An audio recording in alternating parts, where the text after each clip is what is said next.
It's Laura Eubanks of Design for Serenity with your succulent tip of the day, and it's groundbreaking in La Jolla, California. We are right on the ocean, and I am so excited for this project. This client is actually a friend of a follower. So she isn't familiar really with my work. She and her husband did watch videos and loved what they saw, but I'm just so excited for her to see what is about to happen, right? So here's where we're starting today. This is all staying over here. I love this, all these pygmy palms and just the layering here. These agapanthus, the guys just dug out of this area, they're going to be planted in the back in that deep shade. But first, they are grabbing soil and they're going to do a little bit of mounding to make it a lot easier to sink these agapanthus in the ground. You can see all the baby tiers. This just takes me back to my early days as a landscape designer, pre-succulents, or I call it BS, before succulents. I love baby tiers. It's so pretty and so sweet.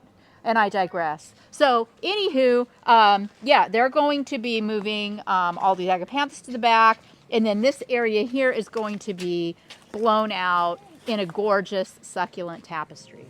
Now, in this area here, we're going to dig out this hot, hot, hot mess and do what we do. Over here, I think I'm just going to do a little cleaning and tidying. I like the idea and the fullness of this.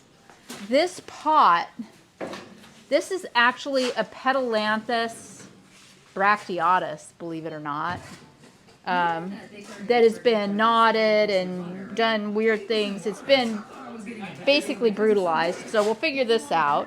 Now, this plant, it's so funny to me how the gardeners have done a little S&M on it. Look at this. Trying to get this pulled back off of the walk path.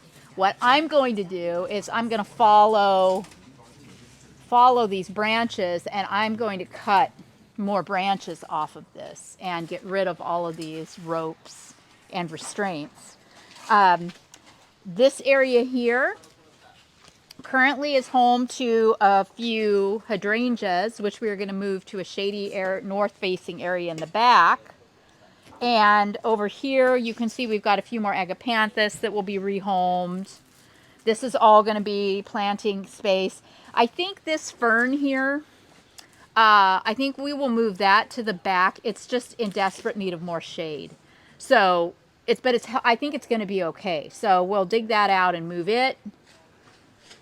These ferns, I'm not going to try to rehome because they're very invasive and they just come up everywhere. So we're going to dig this out. All of these palms are staying. Look at this tragic aeonium. I think this is a Zwartkopf. How just beyond sad is that? Okay. So all this area here, this, we're going to be underplanting here. They are in the process of installing a Corian planter right here. It was supposed to be done before we got here, but it's okay. We can work around that. So that steel planter is going to be put in here. Greg is helping them evaluate irrigation needs and drainage needs right now before they actually, like permanently install it.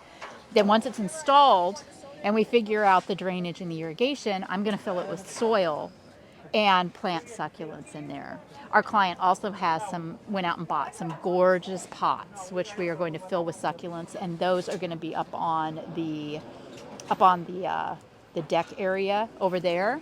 Then, when we're done, we'll come back later and do phase 2, which will be a tapestry all along the sidewalk here and a tropical oasis in the back. Let's take a look at the plants. So here is what I pulled from Waterwise Botanicals. It was delivered on Monday. I also pulled from Oasis. Hannah brought a bunch of plants in her truck, and I brought some in the back of my car. The Macrocarpa, I got 6 15 gallons.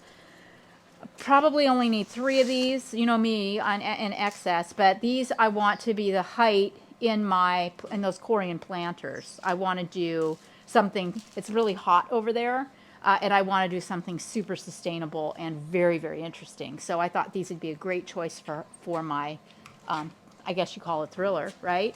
So how often do I buy dinner plate aeoniums? I mean, like never. But I felt like they would work here, this close to the beach, and there's this microclimate and exposures here are very interesting. And there is a lot of deep shade on this property, and there's a lot of full sun, and it's all like 2 feet apart from each other. So it's just going to be an interesting experiment in learning, you know, what works. The vibe, our client isn't really versed that much in soft succulents and doesn't really know them, but she loves Dr. Seuss and weird things, which is why she's drawn to succulents. So I took that into consideration as I pulled my order. I, as always, have no idea how it's all going to come together, just know that it is. This area back here is actually going to be in our next phase. This is going to be the tropical oasis area. We are going to leave all of the plant material that you see before you now, and we are going to add tropicals. We're going to add purples and reds and giant leafed creatures. And just, she's got some statuary, like a tikis, and oh my gosh, just I can't wait. Pots, she's got great taste and bought some beautiful glazed pots that we can push into the landscape and plant out. Look at this area here. You know, can you imagine this with just some pops of color? Maybe, you know, I don't want to overplant in here because I feel like it's, see this fern that just is so run-amucky? It's full now, and the irrigation timer's back here, and there, you know, there are things back here, so we have to be able to get into this area. So I really feel like a really beautiful pop of color with maybe a glazed vase or a, you know, a big tiki or something more art like would be great in here with perhaps some bromeliads or pops of color. So yes, we're going to have a blast. I'm so glad you're here to share this with us. It's getting closer and closer to the next Live with Laura. If you are interested in watching me install a tapestry at my home from start to finish live, then please go to the website at lauraeubanks.com and get your name on the waiting list. And as soon as we have an exact date and time, we'll notify you and you can register. So let me roll up my sleeves and help the guys, and we'll catch you on the flip. Okay, so we're about to wrap up day one, and it has been a day of grunt work. The guys are digging out all of these risers right now because we're going to run drip irrigation all through here. So these are all going to be capped. And guys, there are a lot of them on each side of this walk path. So that's happening now. We were able to get all of the plants that were in here rehomed to the back. And I took care of this tree. I cut some branches that were hanging over. We got rid of all of the S&M that was going on, released the tree. So I also fed it with a systemic because it's got some sooty mold and mildew growing on it. So I'm feeling good about that. Looks great. No ropes, no ties. Then Bart showed up from KRC to deliver our boulders and our top dressing. I'm really eager for you guys to see it. Got it? Thank you. I gotta go. So here we go. We got, this client really loves the beach and loves the look of the beach, kind of more of the Mexican style beach as opposed to the, say, Hawaii or island beach, which is more coral reef and more of our pumice rock and whatnot. She likes the round. So we got some sunburst pebbles. These are called buttons. And beach pebble buttons. I've never worked with these before. They're very, very, very, very expensive. They even still have sand on them. But this is going to be our top dressing rock.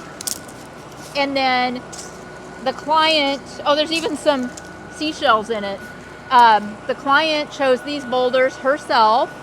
Not what I typically work with, but I'm excited about that too because it's fun to try new things. So these, I don't know, do we know what these rocks are called, Greg? No. But anywho, we're going to be, you know, we got all of the agapanthus moved and planted to the back, and I had Bart put all the rock here because we still have to bring soil to put down on the other side before we can move some of the smaller rock into place. But this is it for boulders. I mean, this is not going to be a very heavily rock forward type of installation. It's going to be more about the plants in this garden because the home, look at the footprint. I mean, it's so big, right? Giant home, small lot. So I don't want to add a lot more visual weight. I want there to be as much softness as possible, so lots more plants. Okay, so tomorrow we will be moving these boulders out of the way. We're going to be putting down our soil. We're going to start with our planting, and there will be much to see. So for Team DFS in La Jolla on groundbreaking day 1, this has been Laura of Design for Serenity. Bye, guys.